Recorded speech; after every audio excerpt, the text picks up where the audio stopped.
नमस्कार। तो एक बार फिर से हम आप लोगों के साथ बंगाल को लेकर के जुड़ रहे हैं और आज बंगाल का भाग 10 है। इससे पहले बंगाल के भाग 9 क्रम से अपलोड किए जा चुके हैं।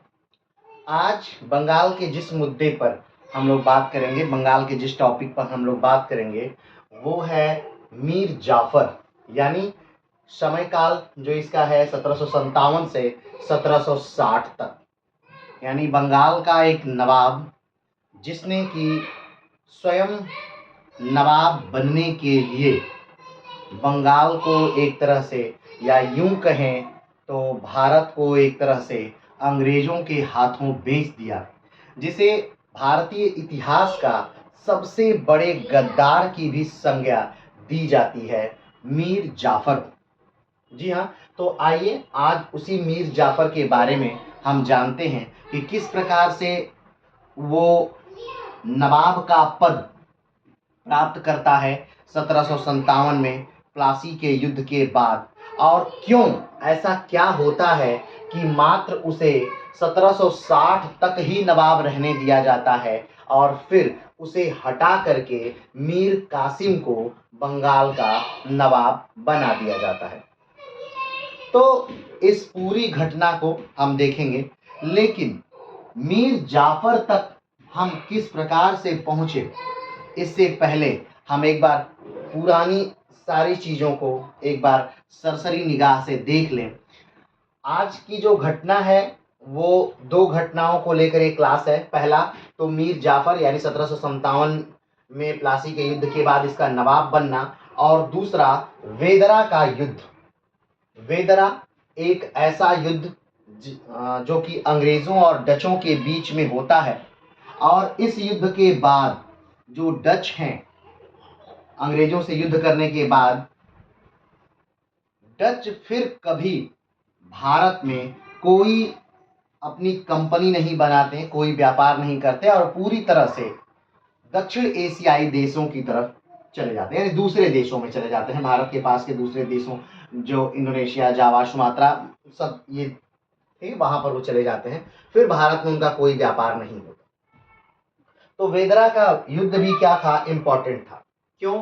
क्योंकि मीर जाफ़र डचों के साथ मिल करके अंग्रेज़ों को बंगाल से निकालना चाहता था, और ये बात अंग्रेज़ों को पता चली कि ये मीर जाफ़र जिसको हमने गद्दी दी है, हमने नवाब बनाया है, ये हम ही को बंगाल से निकालना चाहता है। जब ये बातें अंग्रेज़ों को पता चली, तब अंग्रेज़ों ने डचों पर ही आक्रमण करके और वेदरा का युद्ध करके डचों को पूरी तरह से भारत से निकाल दिया। तो आइए इस पूरी घटना को हम बहुत बारीकी से देखेंगे, लेकिन इससे पहले हम प्रारंभ करते हैं कि किस प्रकार से निर्माण हुआ बंगाल का। तो जैसा कि आप जानते हैं कि जब भी कोई बड़ी शक्ति टूटती है, तभी छोटी-छोटी बहुत सारी शक्तियों का उदय होता है। बंगाल के साथ भी यही हुआ, क्योंकि बंगाल जो था वो मुगलिया सल्तनत का अभिन्न अंग था। मुगलिया सल्तनत यानी कि जिसके संस्थापक बाबर थे, और बाबर ने मुगल वंश की स्थापना 1526 में की, पानीपत के प्रथम युद्ध के बाद। आप जानते हैं कि पानीपत के युद्ध में के होते ही जो सल्तनत काल था वो समाप्त हो गया और मुगल काल प्रारंभ हो जाता है। तो बाबर ने जिस चीज का प्रारंभ किया था, औरंगजेब की बाबर ने शासन किया। बाबर के बाद उसके पुत्र हुमायूं ने शासन किया। हुमायूं ने सब कुछ खो दिया और भारत में फिर से अफ़गानों का शासन हो गया, लेकिन हुमायूं ने अपने जीवित रहते ही फिर से उसे पाया, और हुमायूं का पुत्र अकबर ने शासन किया। अकबर के बाद जहांगीर ने शासन किया। जहांगीर के बाद शाहजहां ने शासन किया, और शाहजहां के बाद उसका पुत्र औरंगजेब ने भारत पर शासन किया। लेकिन औरंगजेब के बाद जो आने वाले उसकी पीढ़ियां थी या उनके उसके बच्चे थे, वो उतने काबिल नहीं थे।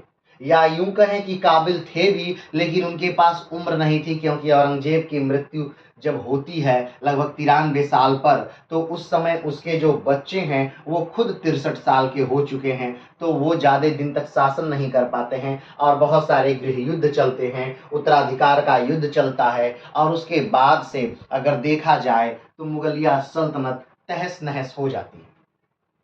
अब धीरे धीरे मुगलिया सल्तनत का ह्रास हो रहा है, मुगलिया सल्तनत कमजोर हो रही है, तो जो उसके दूर के क्षेत्र हैं वो धीरे धीरे स्वतंत्र हो रहे हैं। अब जब मुगलिया सल्तनत स्वतंत्र हो रही है तो ऐसे समय में 3 प्रकार के राज्यों का उदय होता है। एक उत्तराधिकार वाले राज्य, स्वतंत्र राज्य और नए राज्य। उत्तराधिकार वाले राज्य ऐसे राज्य जिन्होंने कि कभी भी अपने स्वतंत्रता की घोषणा नहीं की, जिन्होंने कि मुगलिया सल्तनत के हर जरूरत पर साथ दिया, ऐसे राज्यों को उत्तराधिकार वाले राज्य कहा जाता है। उत्तराधिकार वाले राज्यों में जो राज्य थे वो थे अवध, बंगाल और हैदराबाद। तो आज हम जिस राज्य को पढ़ रहे हैं ये है बंगाल, और बंगाल एक उत्तराधिकार वाला राज्य था। अगर बात करें बंगाल की स्वतंत्रता का, तो बंगाल की स्वतंत्रता का श्रेय मुर्शीद कुली खान को दिया जाता है।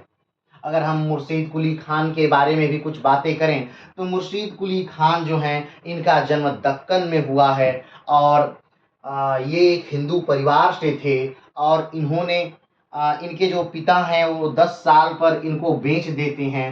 इनका नाम सूर्य नारायण मिश्रा था, लेकिन जब इनको बेचा गया तो इनके जो प्रतिपालक पिता हैं उनका नाम हाजी शफी है, और हाजी शफी ने इनको खरीदा और इनका नाम दे दिया मोहम्मद हादी। मोहम्मद हादी ने जो हादी शफी है और मोहम्मद हादी अपने पिता पुत्र के रिश्ते में ही बड़े अच्छे से रहते हैं। फिर वो फारस चले जाते हैं हाजी शफी, और हाजी शफी की फारस में मृत्यु हो जाती है। उनकी मृत्यु के बाद फिर मोहम्मद हादी भारत में आकर नौकरी करने लगते हैं।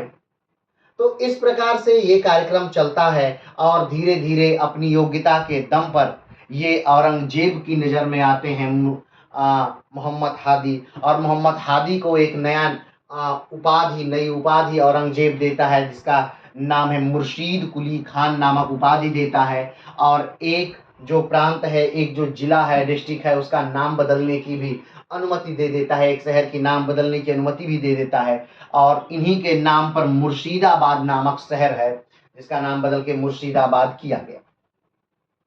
1700 के लगभग इनको बंगाल का दीवान बनाकर औरंगजेब ने भेज दिया, लेकिन समय के साथ इनका परिवर्तन होता रहा, कभी दक्कन जाते रहे, कभी और भागों में ये नौकरियां करते रहे। लेकिन एक फर्रुखसियर का समय आया जब फर्रुखसियर ने पूर्णतः इनको बंगाल में ही नियुक्त कर दिया, और ये बंगाल में पूरी तरह से धीरे धीरे बस गए।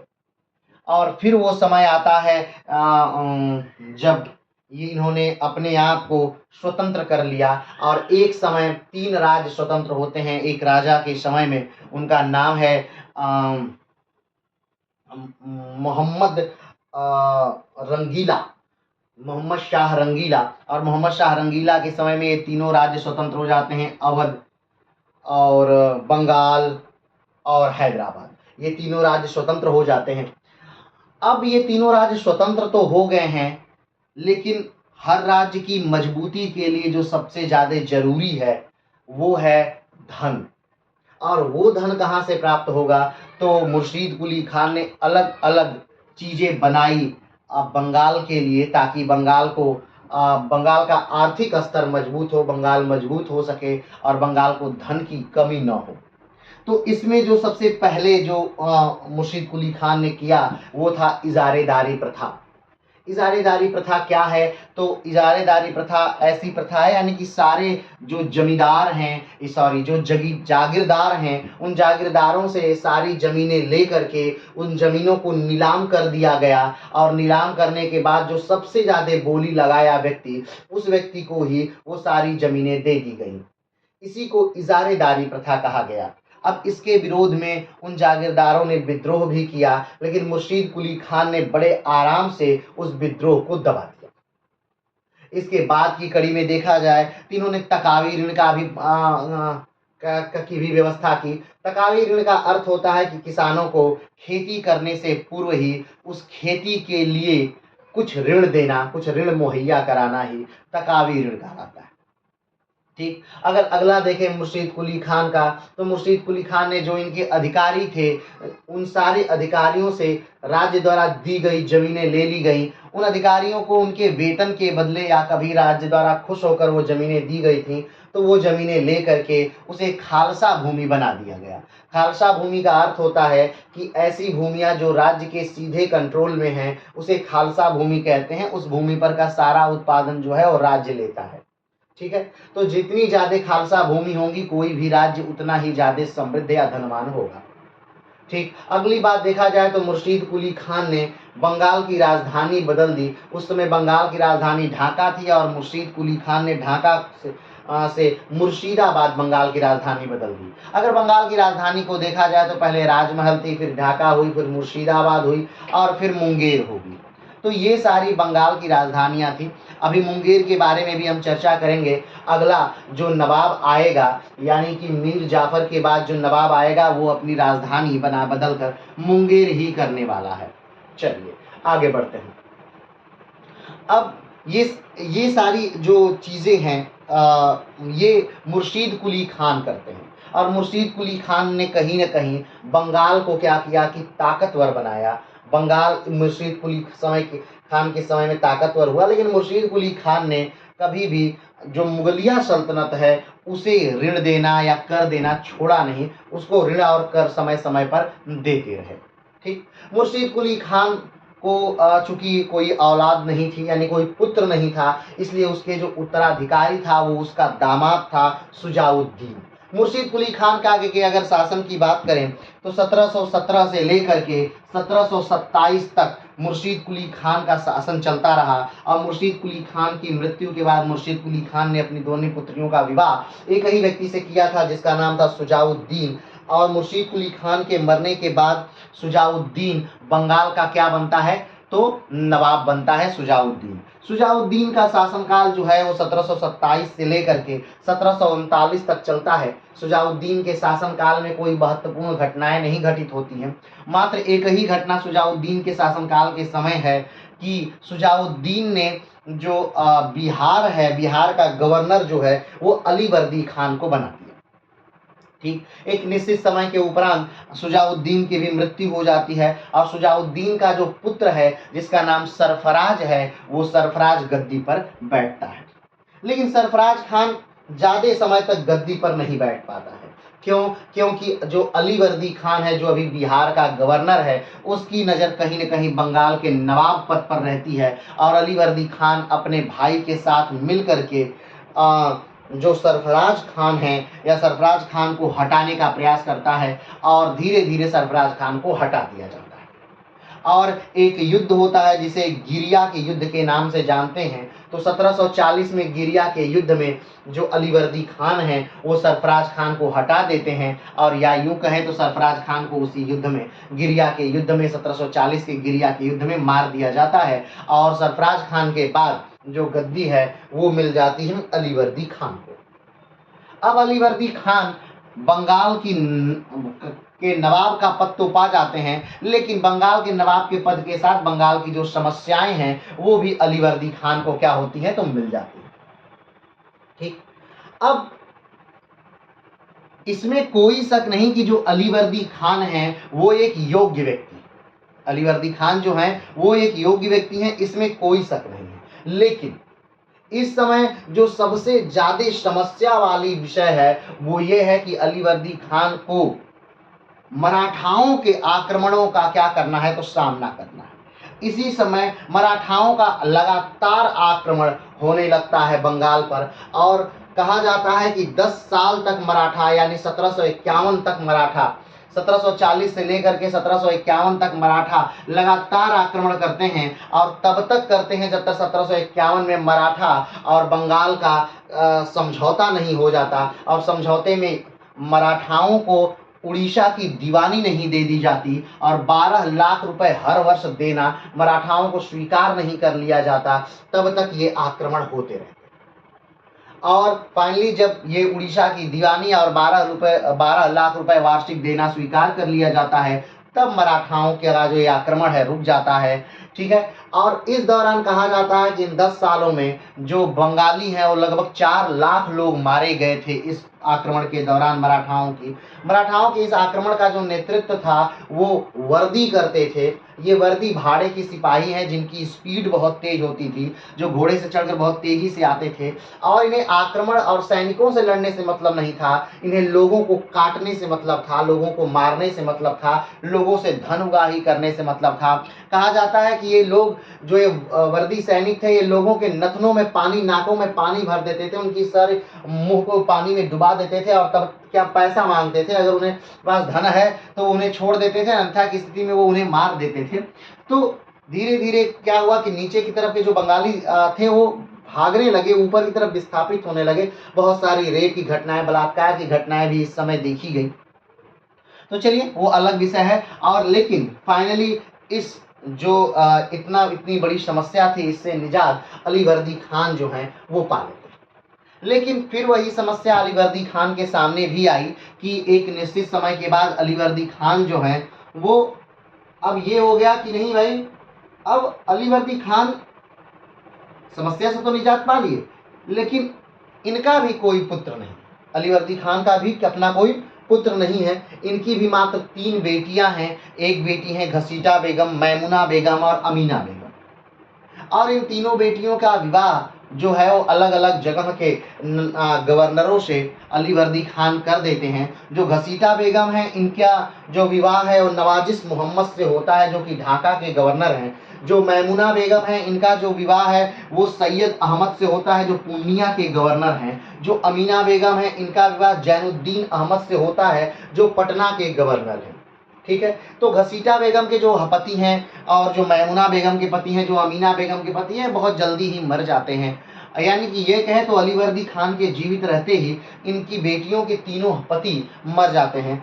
घसीटा बेगम की अपनी कोई औलाद नहीं थी, इसलिए घसीटा बेगम यहीं राजधानी में ही आकर के रहने लगी थी। मैमुना बेगम की एक औलाद थी जिसका नाम था शौकत जंग, और अमीना बेगम की 3 औलादें थी, सिराजुद्दौला, इकरामुद्दौला और मिर्जा मेहदी।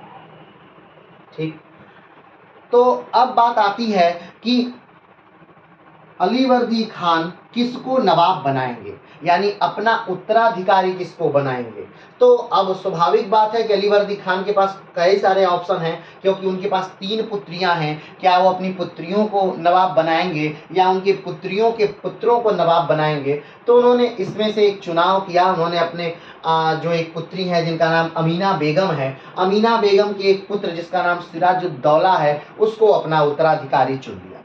और इस प्रकार से अलीवर्दी खान की भी मृत्यु हो जाती है। 1740 से लेकर 1756 तक अलीवर्दी खान बंगाल के नवाब रहते हैं।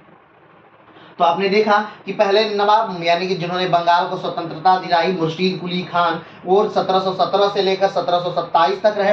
दूसरे बंगाल के नवाब शुजाउद्दीन रहे, और शुजाउद्दीन 1727 से लेकर 1739 तक रहे। तीसरे बंगाल के जो नवाब रहे वो सरफराज रहे, सरफराज 1739 से लेकर 1740 तक रहे। और उसके बाद जो चौथे बंगाल के नवाब रहे वो अलीवर्दी खान रहे, जो 1740 से लेकर 1756 तक रहे।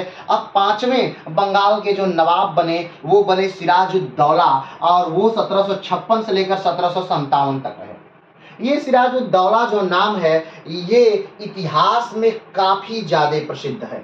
अब आप सोच लीजिए, 1 साल के मात्र शासन से, 1 साल का मात्र शासन है सिराजुद्दौला का नवाब बनने का, लेकिन ये हर किताबों में आज पढ़े जाते हैं। ये इतिहास के सबसे ज्यादा महत्वपूर्ण कैरेक्टर के रूप में देखे जाते हैं। और इसका कारण ये है कि सिराजुद्दौला के समय में ही अंग्रेजों का भारत में आगमन एक तरह से हुआ।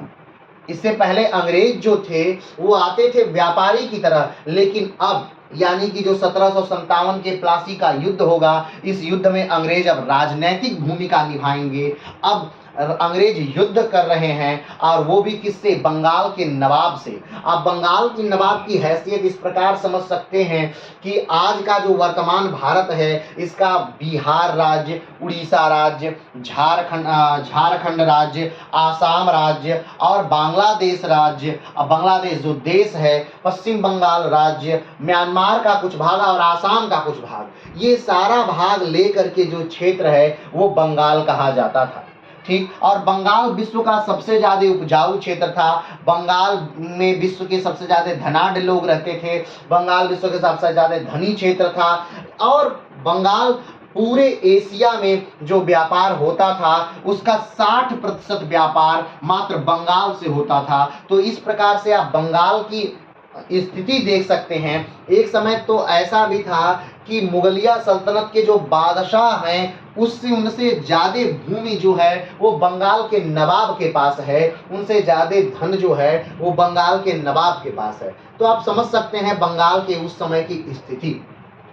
बंगाल की उस समय जो जनसंख्या है वो कहीं ना कहीं लंदन और पेरिस की जनसंख्या से भी क्या है, तो ज्यादा है। तो बंगाल एक महत्वपूर्ण क्षेत्र है।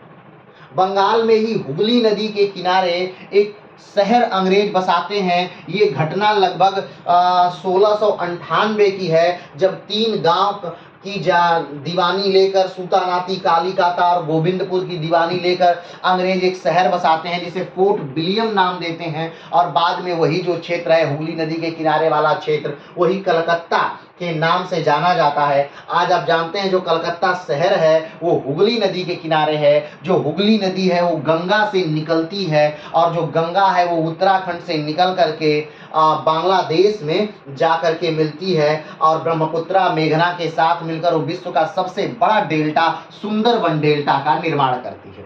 चलिए आगे बढ़ते हैं। तो इस प्रकार से वो समय 1756 का, जब सिराजुद्दौला बंगाल के नवाब बन गए।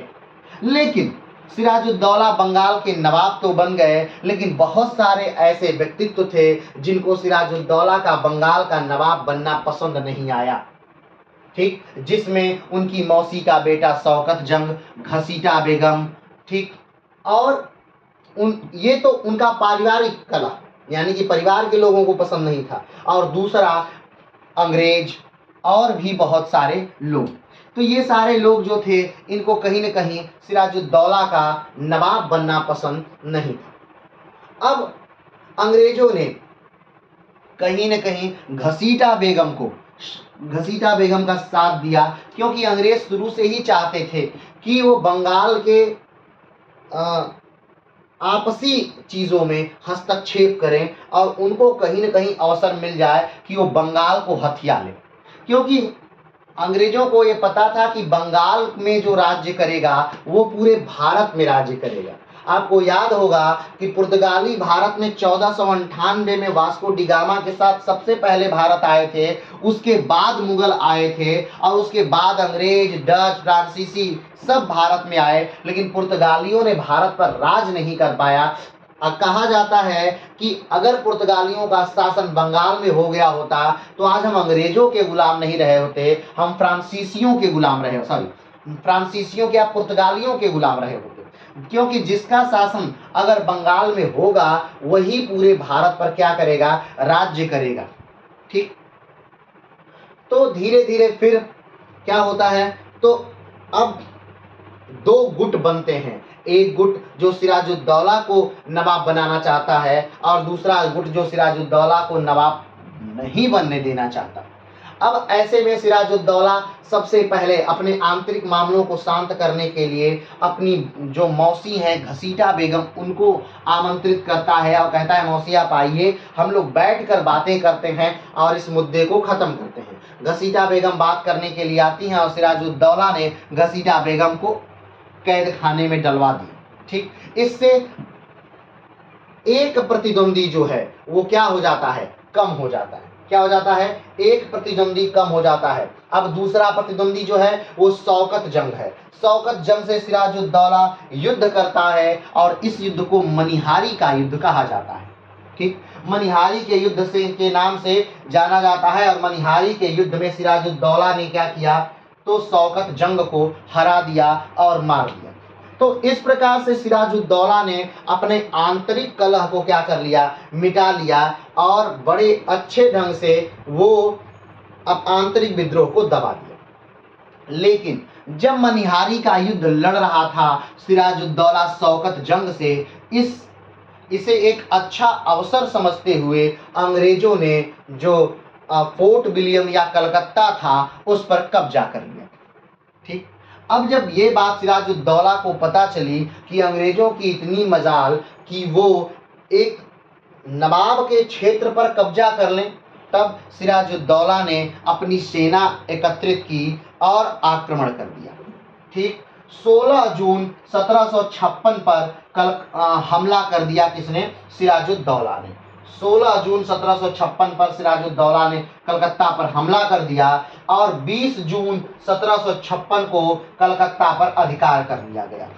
20 जून 1756 को कलकत्ता पर अधिकार कर लिया गया। फोर्ट विलियम की दीवारें तोड़ दी गईं और उसी के अंदर सिराजुद्दौला ने अपना दरबार लगाया और कलकत्ता का नाम बदलकर अली नगर रख दिया। ये वही दिन था जिस दिन ब्लैक होल की घटना होने वाली थी।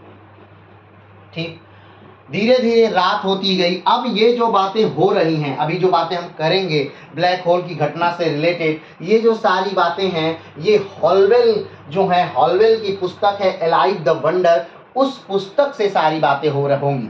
ठीक, हॉलवेल कौन है, तो हॉलवेल वो व्यक्ति हैं जो ब्लैक होल की घटना या काल कोठरी की घटना के साक्ष्य थे या उस समय वो थे उपस्थित, जो स्वयं भी उस काल कोठरी में बंद थे। चलिए आगे की बात करते हैं। दरबार लगाया गया, दरबार में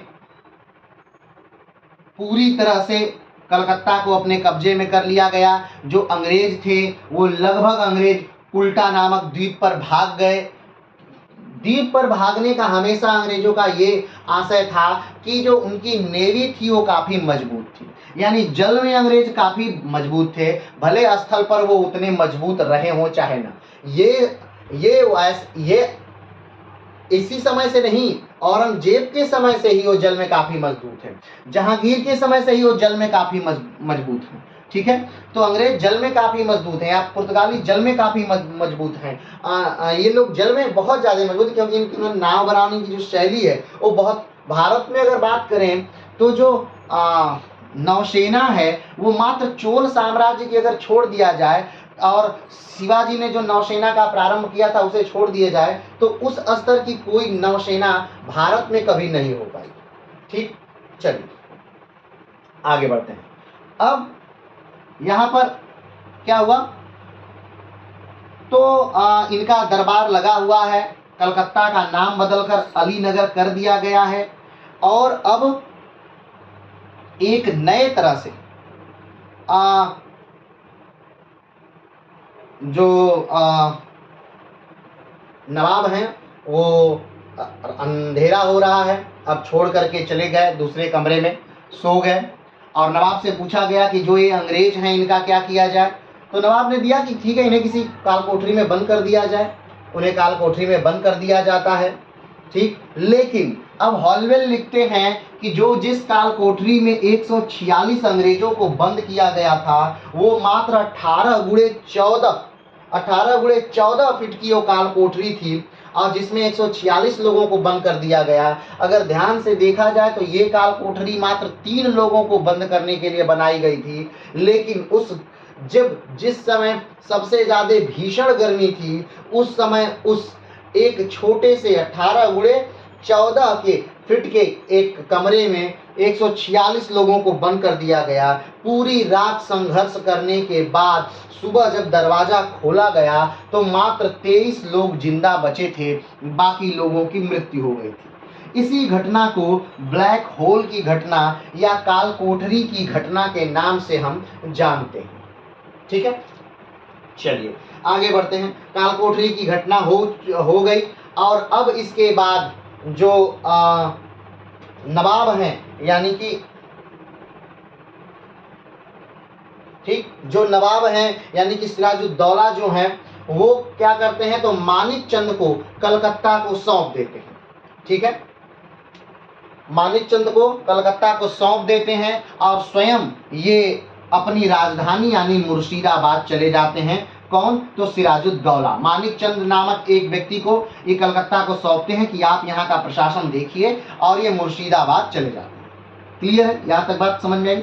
ठीक। अब ये घटना कब की है? ध्यान दीजिएगा, 20 जून 1756 की है ये घटना, जब कलकत्ता को सिराजुद्दौला जीत लेते हैं। ये तब की घटना हो रही है। अब जब अंग्रेजों को पता चला, अंग्रेजों के हारने का एक मूल कारण जो था कलकत्ता में, वो ये था कि अंग्रेज उस समय दक्षिण में बिजी थे, व्यस्त थे कर्नाटिक वार में। कर्नाटिक वार मतलब यानी फ्रांसीसियों के साथ उनका एक 7 साल लंबा चलने वाला एक युद्ध हो रहा था, और वही युद्ध हो रहा है दक्षिण में यानी आंध्र प्रदेश के तटों वाले क्षेत्र में, और इसी को कर्नाटिक वार की संज्ञा अंग्रेजों ने दी थी। तो जब वहाँ पर पता चलता है कि जो कलकत्ता है वो अंग्रेजों के हाथ से निकल गया, वो अंग्रेज हार गए, तब वहाँ से 2 सेनाएं भेजी जाती हैं, एक जल के रास्ते और एक स्थल के रास्ते। जो जल के रास्ते भेजी जाती हैं उसके लीडर वाटसन होते हैं, और जो स्थल के रास्ते सेना भेजी जाती है उसके जो लीडर हैं वो क्लाइव हैं। अब ये अपनी सेना लेकर आते तो हैं, लेकिन इन्हें पता है कि इनकी सेना मात्र 300 की है, और 300 की छोटी सेना के साथ ये युद्ध नहीं लड़ सकते नवाब से, और ना ही युद्ध जीत सकते हैं। अब ऐसी स्थिति में जो क्लाइव हैं वो आमने सामने के युद्ध लड़ने से क्या करते हैं, तो बचते हैं, और वो एक ज़्यादा बड़ी रकम का ऑफर करते हैं मानिकचंद यानी कि कलकत्ता के जो क्या हैं, ध्यान रखिएगा, मानिकचंद हैं, कलकत्ता मानिकचंद को सौंपा गया था। हो सकता है इसके पहले की वीडियो में कुछ मिस्टेक हुई हो तो उसे सुधार लीजिएगा, ठीक है। तो मानिकचंद को कलकत्ता सौंपा गया था। तो जो क्लाइव हैं वो मानिकचंद को एक बड़ी रकम ऑफर करते हैं कि मैं आपको इतना धन दे रहा हूं और आप कलकत्ता को छोड़ दीजिए। मानिकचंद अंग्रेजों के साथ मिल जाते हैं और कलकत्ता को अंग्रेजों को सुपुर्द कर देते हैं। तो बिना कोई लगभग युद्ध किए ही क्लाइव फिर से अपना कलकत्ता क्या करता है, तो पा जाता है। अब जब क्लाइव का कलकत्ता पर कब्जा हो गया है, फिर इसके बाद क्लाइव धीरे धीरे जो नेता यानी कि जो सिराजुद्दौला के सबसे खास लोग हैं और जो सबसे ज़्यादा मजबूत लोग हैं राज्य के, उनको अपनी तरफ क्या करते हैं। अब ध्यान दीजिएगा कि 20 जून 1756 को कलकत्ता पर सिराजुद्दौला ने अपना अधिकार कर लिया था। 20 जून 1756 को कलकत्ता पर सिराजुद्दौला ने अपना अधिकार कर लिया, और 2 जनवरी 1757 को क्लाइव ने कलकत्ता को फिर से जीत लिया। ठीक है, क्लाइव ने क्या कर लिया, कलकत्ता को फिर से क्या कर लिया, जीत लिया 2 जून 1757 को।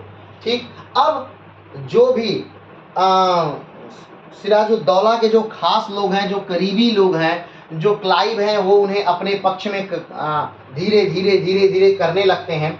ठीक है, और इसी समय जो क्लाइव हैं एक संधि करते हैं, यानी जनवरी में ही एक संधि करते हैं। तो किससे संधि करते हैं, तो सिराजुद्दौला से एक संधि करते हैं। इसी को अलीनगर की संधि कहते हैं। ठीक, तो अलीनगर की संधि कब होती है, तो 1757 में अलीनगर की संधि होती है।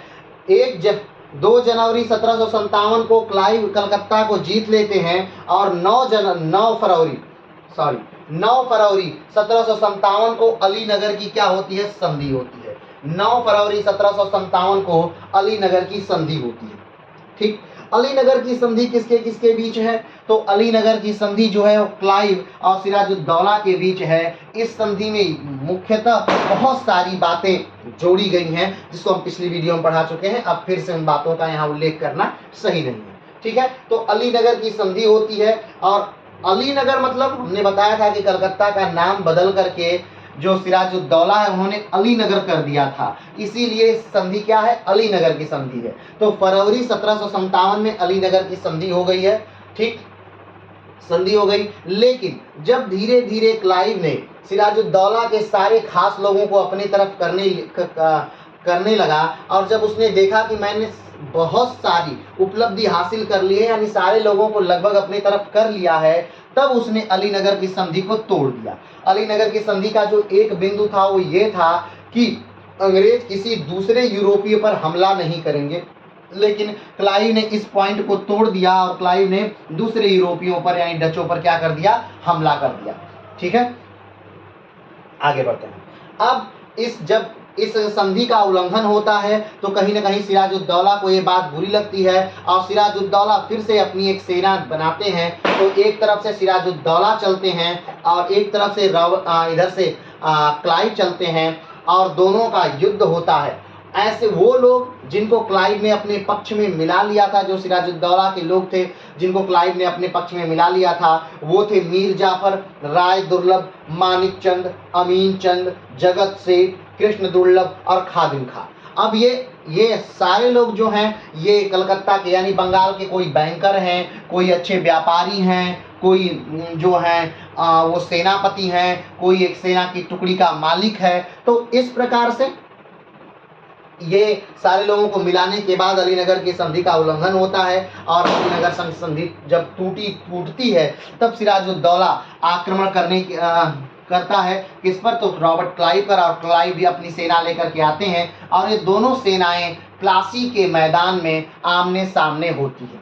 ठीक है, प्लासी के मैदान में क्या होती हैं, आमने सामने होती हैं और वो समय है जून का महीना है और 1757 का समय है। दोनों सेनाएं आमने सामने हैं, लेकिन मूलतः क्या होता है कि जो सिराजुद्दौला की जो फौजें हैं, जो सेनाएं हैं, वो लड़ती ही नहीं है। मात्र कुछ सिपाही ही लड़ते हैं। मीर मदान और मोहन सिंह के नेतृत्व में ही मात्र कुछ सैनिक लड़ते हैं। लेकिन जब युद्ध के मैदान में ये बात पता चलती है सिराजुद्दौला को तो एकदम हतप्रभ हो जाता है कि मेरे सारे लोग पहले से ही अंग्रेजों की सेना में जा मिले हैं। चलिए, फिर भी मीर मदाना और मोहन सिंह के नेतृत्व में जो सेना लड़ती है वो भी बड़ी बहादुरी से लड़ती है और एक समय ऐसा आता है कि अंग्रेजों को छुपना पड़ता है। लेकिन तभी मीर मदान की मृत्यु हो जाती है और मीर मदान की मृत्यु के साथ ही अब सिराजुद्दौला को ये यकीन हो जाता है कि सिराजुद्दौला ये युद्ध हार जाएगा।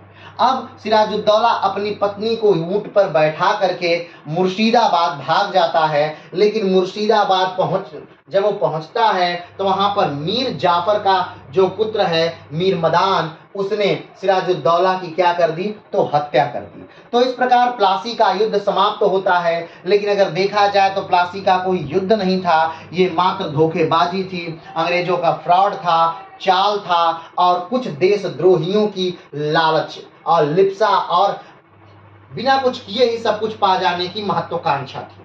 ठीक, लेकिन फिर भी एक देश, एक क्षेत्र अब गुलामी की कगार पर बढ़ चुका था या यूं कहें तो गुलाम हो चुका था। ठीक, प्लासी का युद्ध होता है और प्लासी के युद्ध ने बहुत सारी चीजें बदल दी। प्लासी के युद्ध ने अंग्रेजों को भारत में जो व्यापार की छूट तो उन्हें पहले से ही थी, अब उन्हें धन ना लाने की भी अनुमति दे दी। यानी अंग्रेजों को अब अपने देश से भारत में व्यापार करने के लिए धन नहीं लाना था, बल्कि भारत के ही धन को लेकर भारत में इन्वेस्ट करना था। यानी अब जो व्यापार का जो खर्चा है अंग्रेजों का वो शून्य हो गया। ये पहली बार ऐसा था जब कोई कंपनी किसी देश पर अपना अधिकार क्या कर ले रही है, तो जमा ले रही है। पहली बार ऐसा था। 1757 के युद्ध के बाद से ही भारत में धन निष्कासन प्रारंभ हो जाता है। धन निष्कासन यानी भारत का जो धन है वो लूट करके अंग्रेज अपने देश में ले जाने लगते हैं। आप बस इससे अनुमान लगा सकते हैं कि उस समय के कंपनी के एक मामूली मुलाजिम जो रॉबर्ट क्लाइव हैं, जब ये यहाँ से यानी बंगाल से प्लासी के युद्ध के समाप्त होने के कुछ समय बाद जब ये लौट करके वापस इंग्लैंड जाते हैं तो इनके साथ कई जहाजें सामान भर के जाते हैं। और वो इंग्लैंड जाने के बाद इंग्लैंड के सबसे अमीर आदमियों में से एक आदमी हो जाते हैं। अब सोचिए, एक कंपनी का मामूली मुलाजिम जब इंग्लैंड पहुंचता है तो वो सबसे अमीर आदमियों में से एक आदमी है। वो क्लाइव वहां पर सीट खरीद लेते हैं एमपी की और वहां पर मेंबर ऑफ पार्लियामेंट हो जाते हैं। इतना धन है क्लाइव के पास कि लोग देख करके आश्चर्य करते हैं और क्लाइव पर महाभियोग चलाया जाता है इंग्लैंड की संसद में।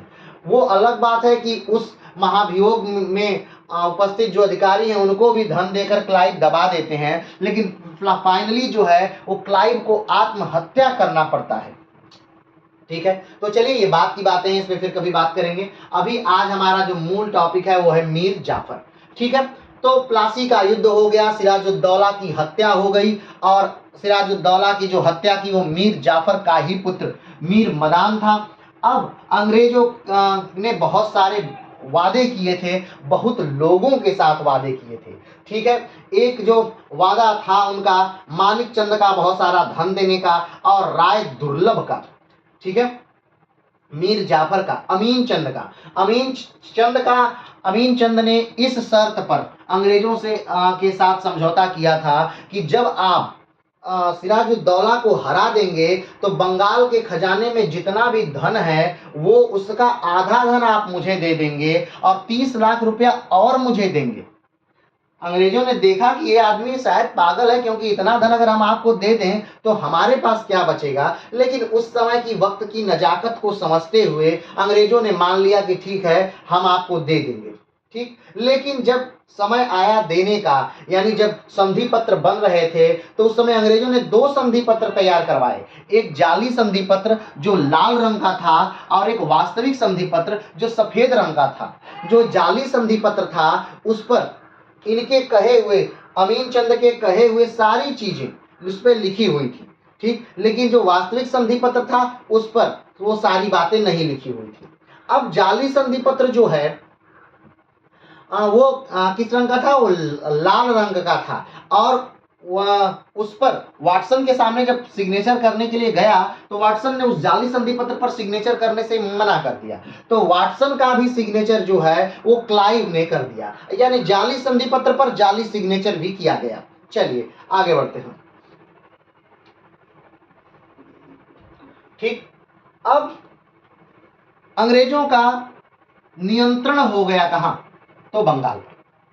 अब बहुत सारा धन जीतने के तुरंत बाद, जैसा कि संधि में हुआ था, अंग्रेजों को देना पड़ा। बहुत सारा धन पर्सनली रॉबर्ट क्लाइव को देना पड़ा, बहुत सारा धन कंपनी को देना पड़ा, बहुत सारा धन सैनिकों को देना पड़ा। अब धीरे धीरे अंग्रेजों को जब भी जरूरत होती वो आते और मीर जाफर से उतना धन मांग लेते, क्योंकि मीर जाफर को नवाब किसने बनाया था, तो मीर जाफर को नवाब अंग्रेजों ने बनाया था।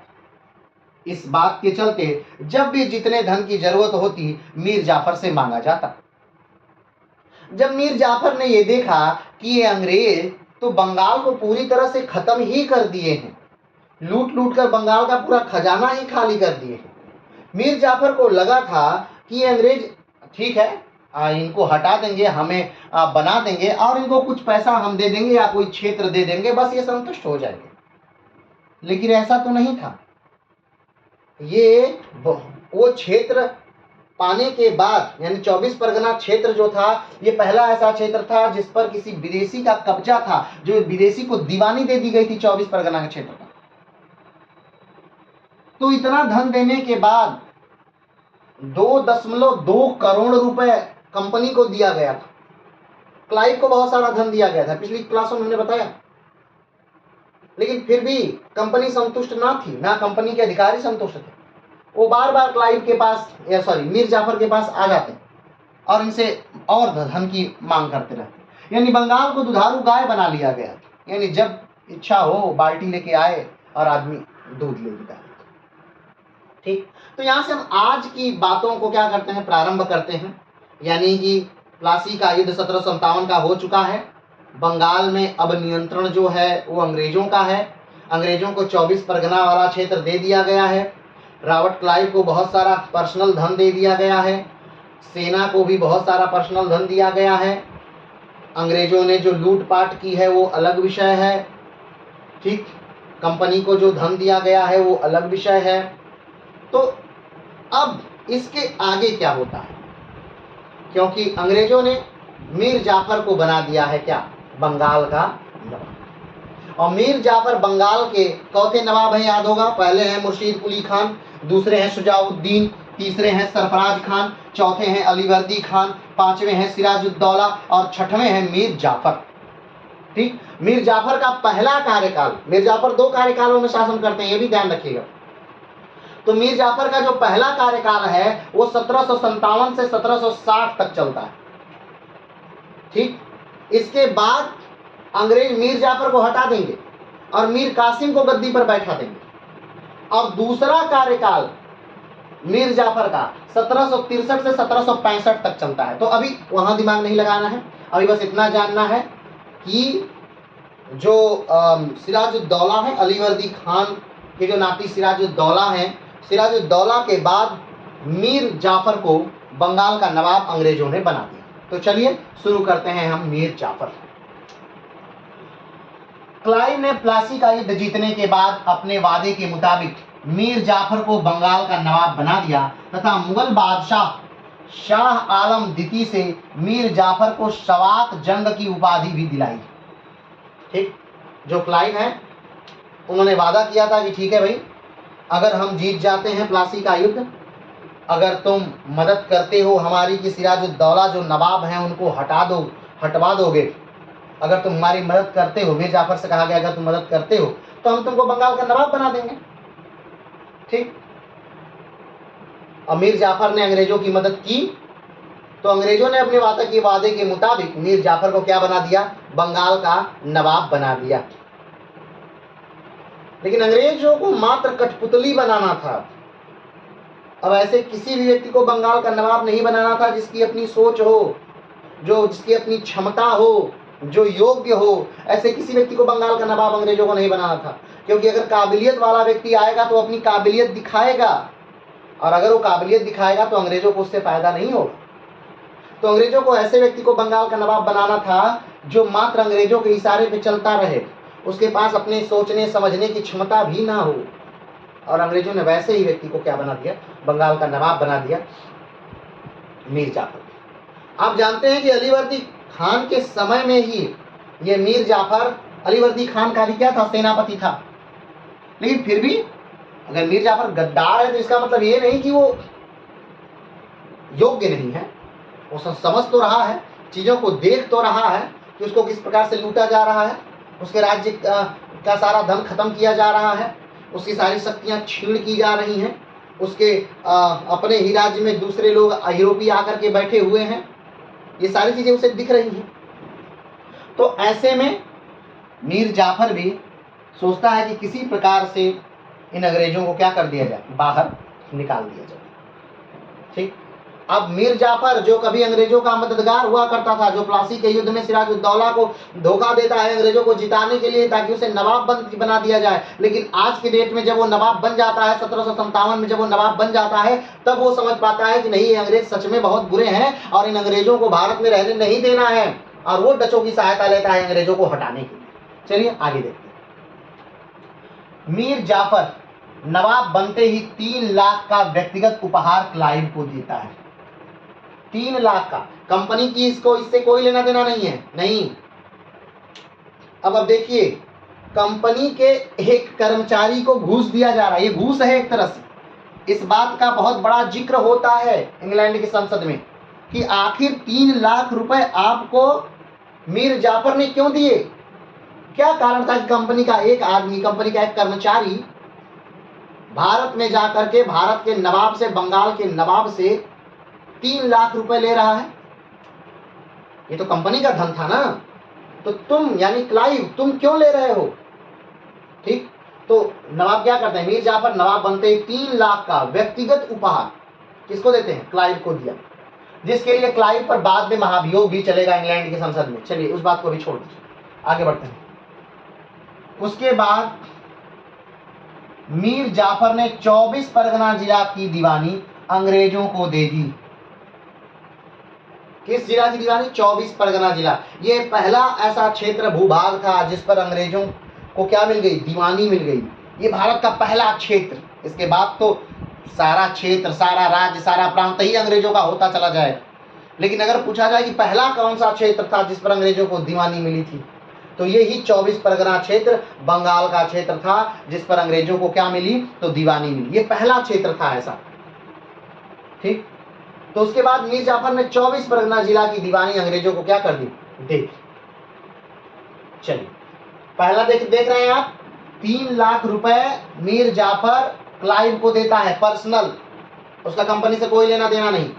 और 24 परगने की दीवानी वो कंपनी को देता है कि ठीक है 24 परगना सबसे उपजाऊ क्षेत्र है 24 परगना, और इसकी दीवानी कंपनी ले लीजिए, यहाँ से सारा जो धन आएगा वो कंपनी का, यहाँ का सारा का क्षेत्र जो है कंपनी का, यहाँ का सब कुछ कंपनी का। अब सोच लीजिए, आगे बढ़ते हैं। एक और कार्य मीर जाफर ने यह किया कि सेना को 50 लाख रुपए उपहार दिया। सेना को, मीर जाफर नवाब बने, ठीक, लेकिन मीर जाफर के हाथ में क्या आया? बंगाल का नवाब बनने के बाद मीर जाफर को पर्सनल क्या मिला? कुछ नहीं, क्योंकि मीर जाफर को कहीं लूट कर तो ले ही नहीं जाना था। मीर जाफर को तो अपने पास ही सारा, यानी उसी भारत में ही सब रखना था। तो मीर जाफर बंगाल के नवाब तो बन गए, लेकिन उन्हें पहला कार्य क्या करना पड़ा कि क्लाइव को 3 लाख रुपए देना पड़ा, कंपनी को 24 परगना वाला क्षेत्र देना पड़ा, और 50 लाख रुपए सेना को, यानी जो सेना है कंपनी की, उस सेना को 50 लाख रुपए का उपहार देना पड़ा।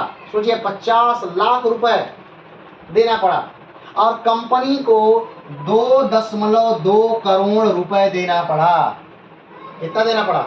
2.2 करोड़ रुपए देना पड़ा। फिर से देखिए, जब प्लासी का युद्ध हो जाता है, प्लासी के युद्ध में मीर जाफर सिराजुद्दौला को धोखा देते हैं और अपनी सेनाओं को युद्ध करने की स्वतंत्रता नहीं देते हैं या युद्ध नहीं करने देते हैं, और सिराजुद्दौला को मीर जाफर का लड़का मार देता है। उसके बाद प्लासी का जो युद्ध है उसमें अंग्रेज जीत जाते हैं। प्लासी की युद्ध में अंग्रेजों की जीत के बाद बंगाल का नवाब मीर जाफर को बना दिया जाता है, और मीर जाफर नवाब बनते ही दोनों हाथों से धन खर्च कर रहे हैं, यानी बंगाल का जो भंडार है उसे खाली कर रहे हैं, और अंग्रेज खाली करवा रहे हैं कि आपके पास जब धन ही नहीं रहेगा तो आप सेना क्या बनाएंगे, आप अंग्रेजों से लड़ेंगे कैसे।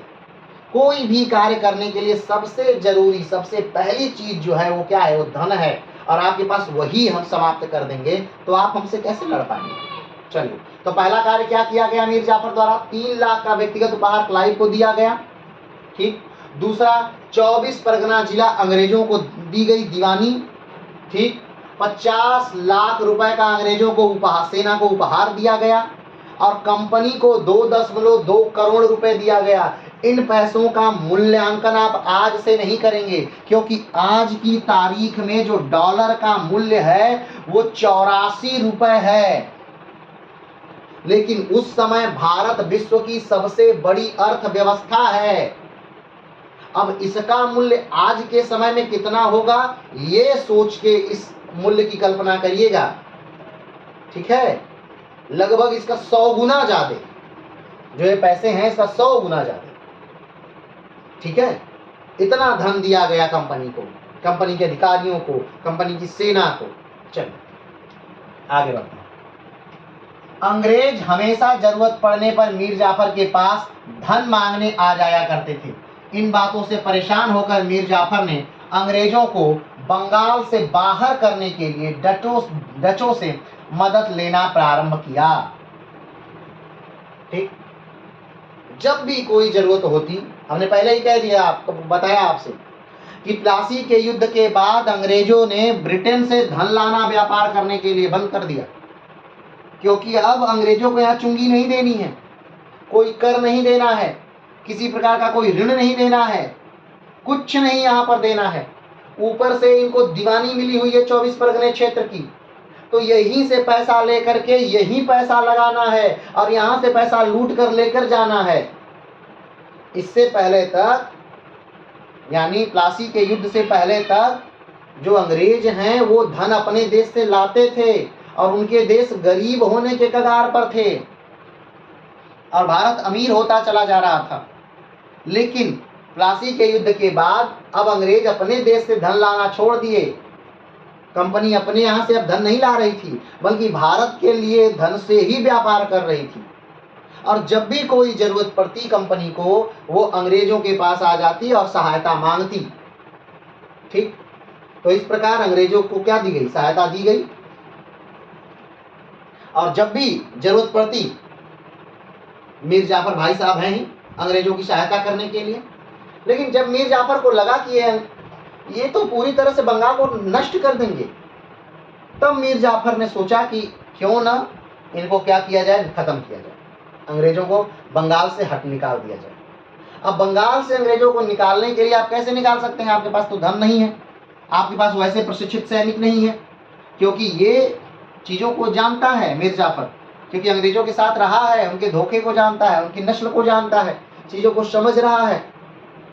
तब इसने एक दूसरे यूरोपीय जो डच हैं, जिन्हें डच के नाम से हम जानते हैं, उन डचों से सहायता लेना प्रारंभ कर दिया।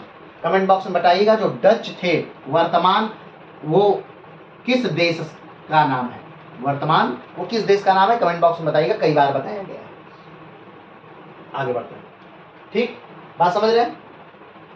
तो डचों से मदद लेना प्रारंभ कर दिया। अंग्रेजों को पता चल गया और कहीं ना कहीं मीर जाफर हमें बाहर करना चाहता। अब अंग्रेजों को पता चला कि भाई साहब ये मीर जाफर जिसको हमने राजा बनाया, हमने नवाब बनाया, ये हम ही को बंगाल से बाहर करना चाहता है।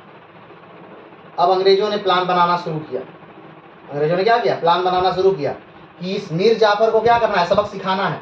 और सबसे पहले तो इन डचों को सबक सिखाना है ताकि ये यूरोपीय बाहर चले जाएं, क्योंकि हमें अगर कोई टक्कर दे सकता है तो मात्र ये यूरोपीय ही हैं जो हर चीज में हमें क्या दे सकते हैं, टक्कर दे सकते हैं। तो पहले इन यूरोपियों को बाहर करिए और उसके बाद मीर जाफर को भी मचा चखाना है। आगे बढ़ते हैं। बंगाल विजय से पहले कंपनी अपना पैसा और धन लाती थी और भारत में सामान खरीदती थी, लेकिन अब बंगाल के पैसे से ही बंगाल में चीजों को खरीदा जाता था। यानी अब अंग्रेजों की लागत जीरो हो गई। अंग्रेजों की लागत क्या थी, जीरो थी। हमने बात पहले ही बता दी। आगे बढ़ते हैं। प्लासी के युद्ध के बाद कंपनी ने व्यापारिक स्वरूप को त्याग कर राजनैतिक स्वरूप को ग्रहण किया। व्यापारिक स्वरूप को त्याग कर राजनैतिक स्वरूप को मतलब, यानी इससे पहले कंपनी का मूल जो उद्देश्य था वो ये था कि कितना माल लाना है, कितना माल ले जाना है, कितने माल पर कर देना है, कितने माल पर कर नहीं देना है, कहाँ से कर का बचाव करना है, राजा के लिए कहाँ नजराना भेजना है, नवाब के लिए कहाँ नजराना भेजना है, ये चीज़ों पर कंपनी का ध्यान था। लेकिन प्लासी के युद्ध के हो जाने के बाद अब कंपनी राजनीतिक चीज़ों पर ध्यान देने लगी। यानी नवाब कहाँ ज़्यादा गुस्से में है, नवाब क्या चाल चल रहा है, इस नवाब की सहायता लेकर के हम किसको परेशान कर सकते हैं, किससे कहाँ से धन ले सकते हैं, किस राजा किस नवाब को हम नियंत्रित कर सकते हैं। यानी अब बातें बदल गई थी, अब चीज़ें बदल गई थी। ठीक है, तो प्लासी के युद्ध के बाद जो कंपनी का स्वरूप हो जाता है वो राजनैतिक हो जाता है। ठीक, अब वो व्यापारिक नहीं रहता। अब उनका मुख्य उद्देश्य व्यापार करना नहीं है। प्लासी के युद्ध के बाद अब उनका मुख्य उद्देश्य कब्जा करना है, देश पर कब्जा करना। आगे बढ़ते हैं। प्लासी के युद्ध के बाद से ही भारत में धन निष्कासन प्रारंभ हो गया।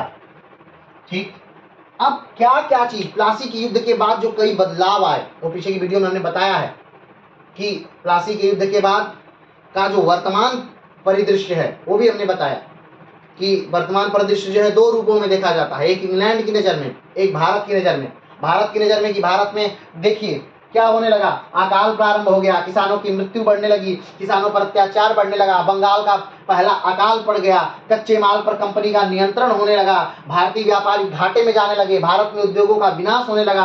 प्लासी का युद्ध एक क्रांति है, क्लाइव ने कहा था। तो मतलब क्या हुआ, यहाँ के किसान मरने लगे, बंगाल कमजोर होने लगा, बंगाल निर्धन होने लगा, भारत में अकाल पड़ने लगे।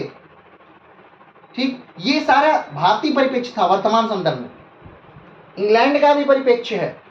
वो कहते हैं कि यहाँ पर आधुनिक शिक्षा का विकास, अगर प्लासी का युद्ध न होता, अंग्रेज भारत में न होते, आधुनिक शिक्षा नहीं आती। आधुनिकता का विकास यानी हमने ही यहाँ आधुनिक चीज़ों का विकास किया, यानी हमने ही यहाँ ट्रेन चलाई, हमने ये डाक व्यवस्था ठीक किया, हमने ही थानों को ठीक किया, हमने ये किया वो किया, यानी बहुत सारी बातें। यानी भारत को आधुनिकता का जो देन है वो प्लासी का युद्ध ही है एक तरह से। इंग्लैंड के परिप्रेक्ष्य में ये भी है कि भारत में जो आज संसदीय प्रणाली है, जो लोकतंत्र है, वो भी कहीं ना कहीं ब्रिटेन की देन है। ये उस परिप्रेक्ष्य में तो ये बातें हमने पहले की वीडियो में कर ली हैं। तो हमने क्या कहा कि प्लासी के युद्ध के बाद भारत में धन निष्कासन प्रारंभ हो गया, यानी उसके बाद से भारत से धन क्या करने लगा, जाने लगा इंग्लैंड की तरफ। अकाल प्रारंभ हो गए भारत में, बंगाल जैसे क्षेत्र जो सबसे उपजाऊ क्षेत्र थे भारत के, वहां अकाल प्रारंभ हो गए, क्योंकि पूरी तरह से अंग्रेजों ने भारत को चूसना शुरू कर दिया, किसानों को पूरी तरह से निर्धन बनाना शुरू कर दिया। अब किसानों के पास अगर बस एक ही सीजन में खाने के लिए अनाज है और अगले सीजन में खेती नहीं हुई तो किसान क्या होने लगे, मरने लगे। अगर सूखा पड़ गया तो किसान के पास अब कुछ खाने के लिए ही नहीं, तो स्वाभाविक बात है वो मरेंगे, अकाल पड़ेगा ही पड़ेगा। ठीक, तो अकाल पड़ने लगे, किसानों की मृत्यु बढ़ने लगी। जो सबसे अमीर प्रांत था भारत का वो सबसे निर्धन प्रांतों में गिना जाने लगा, किसानों पर अत्याचार बढ़ने लगा। बंगाल का पहला अकाल 1760 में पड़ गया, कच्चे माल पर कंपनी का नियंत्रण होने लगा, भारतीय व्यापारी घाटे में जाने लगे, भारत में उद्योगों का विनाश होने लगा। लेकिन इस क्लाइव ने इस प्लासी के युद्ध को एक क्रांति का नाम दिया। क्लाइव ने कहा कि प्लासी का युद्ध जो था एक प्रथम क्रांति थी। ठीक, चलिए आगे बढ़ते हैं। अब थोड़ा सा हमें देखना है, चूंकि इसको हम विस्तार से बाद में पढ़ेंगे, लेकिन अभी चूंकि हम बेदरा का युद्ध देखने जा रहे हैं, और बेदरा का युद्ध हुआ था 1759 में अंग्रेजों और डचों के साथ। इस युद्ध के बाद डच फिर कभी भारत में नहीं आए। ठीक है, इस युद्ध के बाद हमेशा हमेशा के लिए डच भारत से बाहर चले गए और वो वस्त्रों का व्यापार करने लगे। ठीक है, लेकिन अब डच कौन थे, यानी कि डच कौन थे ये तो हम आपसे पूछें, वो आप बताएंगे। ठीक है, उनकी पहली कंपनी भारत में कब लगती है, तो डचों के बारे में थोड़ा सा एक बात पहले जान लेते हैं, उसके बाद बेदरा के युद्ध के बारे में हम बात करें। बेदरा का युद्ध क्या था, कारण ये भी आप जानते हैं। बेदरा का युद्ध का कारण था मीर जाफर, कि मीर जाफर ने देखा कि भाई अंग्रेज हमें बहुत परेशान कर रहे हैं, हमेशा मुझसे धन ले रहे हैं, जब भी कोई चीज हो रही है हमारे पास आ जा रहे हैं, हमारे आंतरिक मामलों में हस्तक्षेप कर रहे हैं, बंगाल को कंगाल कर दिया है, नवाब के पास कोई धन ही नहीं छोड़ा है, नवाब को हाथ की कठपुतली बना लिया है। तो अंग्रेजों को हटाने के लिए मीर जाफर ने डचों से सहायता लेना प्रारंभ कर दिया। अब अंग्रेजों को लगा कि ये डच जब तक रहेंगे तो कहीं ना कहीं दिक्कत होगी, तो इन डचों को ही पूरी तरह से क्या कर दो, हटा दो। तो डचों को हटाने के लिए ही ये बेदरा का युद्ध होता है 1759 में, और इस युद्ध में डच बहुत बुरी तरह हार जाते हैं, और उसके बाद वो भारत से हमेशा हमेशा के लिए डच चले जाते हैं। चलिए, तो उन्हीं डचों के बारे में थोड़ा सा पहले जान लेते हैं। तो कॉर्नेलिस डी हार्टमैन, इंपॉर्टेंट चीज है, इसे नोट कर लीजिएगा। कॉर्नेलिस डी हार्टमैन 1596 में केप ऑफ गुड होप के माध्यम से भारत पहुंचे वाले पहले डच नागरिक थे। अगर पूछा जाए कि पहला डच नागरिक कौन था जो भारत में आया, तो कॉर्नेलिस डी हार्टमैन थे। ठीक, और कब आए, तो 1596। ठीक है, हमने एक बात चीज बताई थी, PDEF, यानी सबसे पहले भारत में आने वाले जो लोग थे वो पुर्तगाली, याद करिए, 1498 कालीकट तट, वास्को डिगामा, जमोरिन, सिकंदर लोदी। ठीक, पहले जो आए थे भारत में यूरोपीय वो पुर्तगाली थे। दूसरे जो यूरोपीय आए थे भारत में वो डच थे, जिनकी आज हम बात कर रहे हैं। तीसरे जो यूरोपीय आएंगे वो इंग्लैंड के लोग थे, यानी वो अंग्रेज थे। और चौथे जो यूरोपीय आएंगे वो थे फ्रेंच, यानी फ्रांस के। ठीक है, तो ये जो दूसरे यूरोपीय आए थे वो 1596 में आए थे। कब आए थे, 1596 में। और 1596 में सबसे पहला जो डच था वो कौन था, Cornelis de Houtman, Cape of Good Hope के रास्ते, यानी अफ्रीका का जो केप ऑफ गुड होप का रास्ता है उस रास्ते से होते हुए भारत पहुंचने वाले पहले डच नागरिक थे। आगे बढ़ते 1602 में पहली Dutch company United east India company बनाई गई थी। पहली डच कंपनी कब बनी, 1602 में। पहली डच का पहले सबसे पहला भारत में आने वाला डच व्यक्ति कौन है, कॉर्नेलिस डी हार्टमैन। कब आए थे, 1556 में आए थे। ठीक है, लेकिन पहली डच कंपनी कब बनी, 1602 में बनी पहली Dutch company, United east India company बनाई गई थी। और इंडोनेशिया में इसका पहला अस्थायी व्यावसायिक पद था। कहाँ बनी थी, इंडोनेशिया में। आगे बढ़ते हैं, 17वीं शताब्दी में भारत में मसालों के व्यापार पर डचों का एकाधिकार था।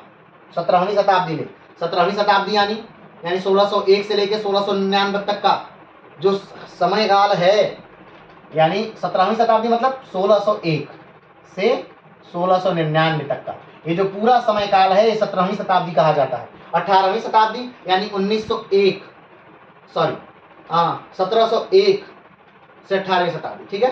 तो 17वीं शताब्दी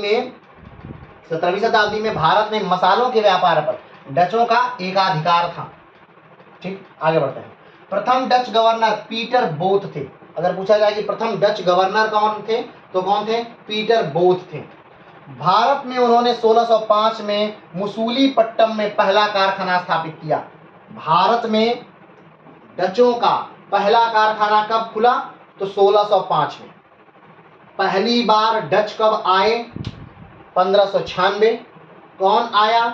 कॉर्नेलिस डी हार्टमैन। डचों का पहली फैक्ट्री कब खुली? 1602 में। कहाँ? इंडोनेशिया में। ठीक।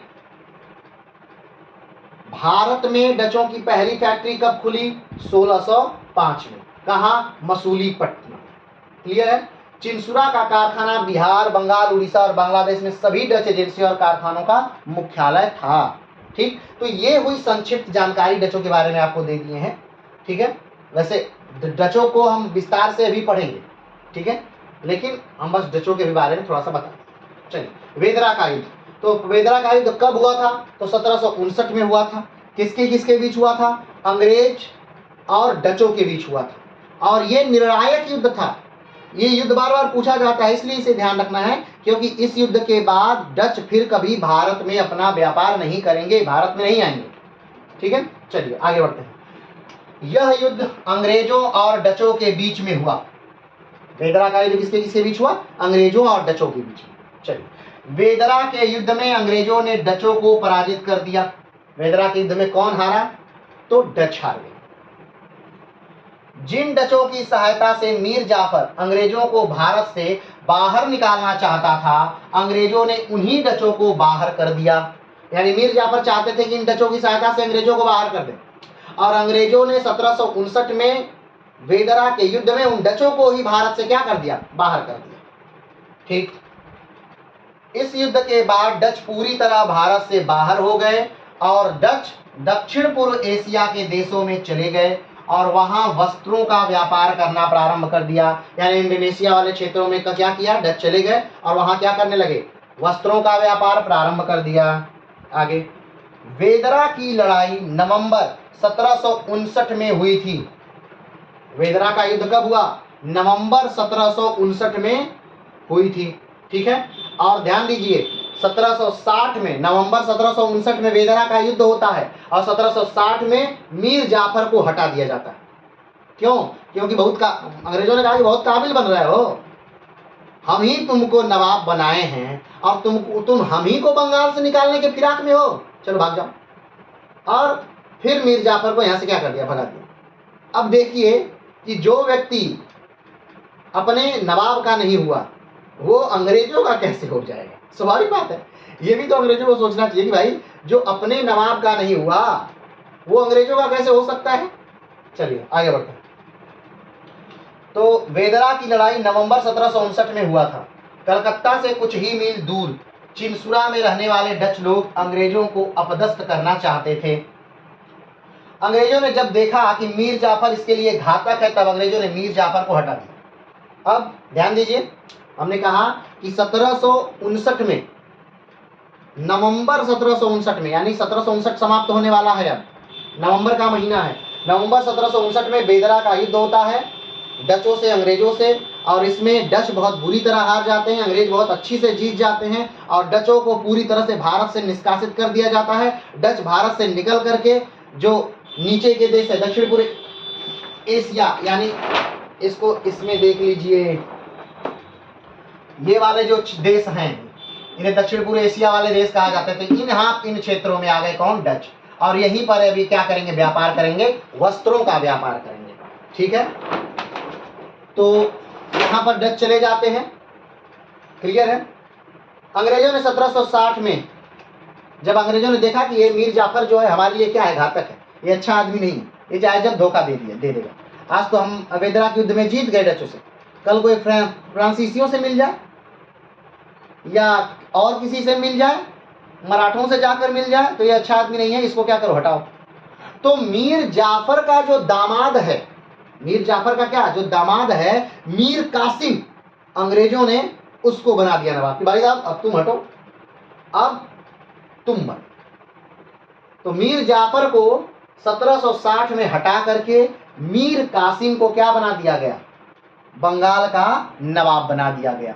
अब मीर कासिम मीर जाफर का ही क्या है, दामाद है। ठीक, अब अंग्रेजों ने सोचा कि मीर कासिम को हमने बना दिया, अब बस बात खत्म, और अब फिर से हम लूटेंगे बंगाल को। ये बहुत मीर जाफर का काबिल बन रहे थे। लेकिन यहां पर अंग्रेज धोखा खा गए, क्योंकि मीर जाफर तो बेकार आदमी था ही, कोई शक नहीं है इसमें, लेकिन मीर कासिम जो है वो योग्य व्यक्ति है, इससे योग्य, मीर जाफर से योग्य। अब हमने पहले ही कहा कि अगर कोई व्यक्ति योग्य है तो सही नहीं है, ये अंग्रेजों के लिए सही नहीं है, क्योंकि वो कठपुतली नहीं बन सकते। चलिए, मीर जाफर के बाद अगला वीडियो जो होगा हम लोग का मीर कासिम पर ही होगा। मीर कासिम ही वो व्यक्ति है जिसके समय में बक्सर का युद्ध होता है और अंग्रेज पूरी तरह से भारत में स्थापित हो जाते हैं। चलिए, 1760 में मीर जाफर को हटाकर मीर कासिम को बंगाल का नवाब बना दिया गया। इस घटना को इतिहासकारों ने बंगाल की दूसरी क्रांति की संज्ञा दी। मीर जाफर का बंगाल से हटना नवाब पद से और मीर कासिम का बंगाल पर नवाब पद पर बैठना, यह बंगाल की दूसरी क्रांति कही जाती है। तो आप कहेंगे बंगाल की पहली क्रांति क्या है, तो हमने पहले ही बताया था, प्लासी का युद्ध बंगाल की पहली क्रांति है, क्लाइव ने कहा था। प्लासी का युद्ध एक क्रांति है, और ये बात किसने कहा था, क्लाइव ने कहा था। तो प्लासी का युद्ध बंगाल का पहला क्रांति हो गया, और मीर जाफर को हटाकर मीर कासिम को गद्दी पर बैठाना, ये बंगाल की दूसरी क्रांति, क्योंकि प्लासी की लड़ाई बंगाल की पहली लड़ाई क्रांति थी।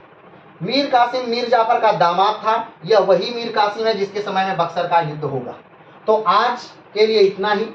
मीर जाफर को आपने देखा कि मीर जाफर से अंग्रेज किस प्रकार से मिले, और मीर जाफर ने किस प्रकार से अपने नवाब सिराजुद्दौला को धोखा दिया स्वयं नवाब बनने के लिए। प्लासी के युद्ध को समाप्त होने के बाद मीर जाफर को नवाब बना दिया गया, लेकिन मीर जाफर ने अंग्रेजों की नीतियों को भांपा, जाना कि अंग्रेज सच में पूरी तरह से बंगाल को नेस्तो नाबूद कर देना चाहते हैं, यहाँ पर अपना शासन सत्ता स्थापित करना चाहते हैं, क्योंकि अब ये व्यापारी नहीं है। इसको अब तक लगता था कि ये व्यापार करेंगे और चले जाएंगे, लेकिन लगा कि नहीं, व्यापारी नहीं है तो राजनैतिक व्यक्ति हैं, तो राज करना चाहते हैं। तब ये डचों के साथ मिल करके अंग्रेजों को भारत से बाहर निकालना चाहता था, लेकिन अंग्रेज डचों से युद्ध करते हैं। वेदरा का युद्ध 1759 में वेदरा का युद्ध होता है डचों और अंग्रेजों से, और इस युद्ध में अंग्रेजों ने डचों को बहुत बुरी तरह परास्त कर दिया, और डच हमेशा के लिए दक्षिण पूर्व एशिया के देशों में चले गए, जहां पर वो वस्त्रों का व्यापार करना प्रारंभ कर दिया। अंग्रेजों ने देखा कि ये जो मीर जाफर है ये हमारे लिए खतरनाक है, आज डचों से मिला है, कल फ्रांसीसियों से मिलेगा, पुर्तगालियों से मिलेगा, और हमको कहीं ना कहीं नुकसान पहुंचाएगा। इसलिए मीर जाफर को हटा करके मीर जाफर के ही दामाद मीर कासिम को बंगाल का नवाब बना दिया गया। लेकिन मीर कासिम जो है मीर जाफर से ज़्यादा योग्य है, और इसलिए वो अंग्रेजों का बहुत अच्छे से विरोध करेगा। और मीर कासिम ही वो व्यक्ति है जिसने अपनी राजधानी मुर्शिदाबाद से उठा करके कहाँ कर दी, मुंगेर कर दी। कारण यही था कि अंग्रेज बार बार आ जाते थे पैसा मांगने, बार बार आ जाते थे किसी कार्य के लिए, इसीलिए उसने अपनी राजधानी कहाँ कर दी, मुंगेर कर दी। तो मीर कासिम ने अपनी राजधानी मुंगेर बदली थी। तो चलिए आज के लिए इतना ही। अगले वीडियो में हम जानेंगे मीर कासिम के बारे में, अगली वीडियो में हम जानेंगे पटना हत्याकांड के बारे में, अगली वीडियो में हम जानने का प्रयास करेंगे बक्सर युद्ध के बारे में। तो आज के लिए इतना ही। नमस्कार, धन्यवाद, जय हिंद।